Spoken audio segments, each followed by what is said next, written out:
Friends, এ দেখো আমাদের রাখি চলে এসছে। তোমাদেরকেও রাখির অনেক অনেক শুভেচ্ছা। কিন্তু কি বলো তো, এই আনন্দের মধ্যেও একটা দুঃখ আছে।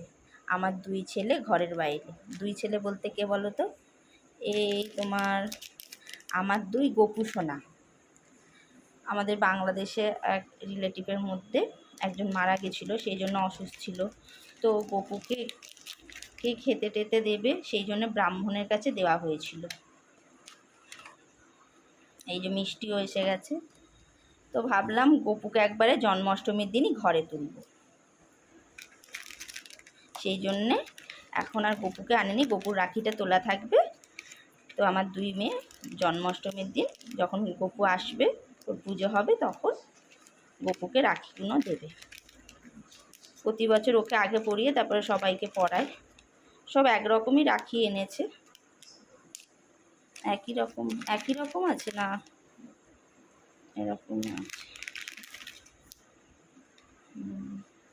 ছোটো ছোটো তো বোঝা যায় না, সব একরকমই মনে হচ্ছে। আর এখানে সব মিষ্টি আছে, পরে যখন প্লেটে দেব তখন হবে। অন্য বাড়িতে দিনের বেলায় হয়, কিন্তু এবারে দিনের বেলা টাইমটা ঠিক ছিল না, এক জায়গায় বেরোতেও হয়েছিল, ওই জন্য রাতেই একবারে সব পরিয়ে খাওয়া দাওয়া হবে। আজ ডিনারে মাংস থাকবে, রুটি থাকবে, স্যালাড আর মিষ্টি। আর তোমাদের পরে তো আরও সব কিছু যখন পরবে টরবে তখন দেখানোই হবে। তো যখন রাখি পরানো হবে তখন আবার তোমাদের সঙ্গে কথা হচ্ছে।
চকলেট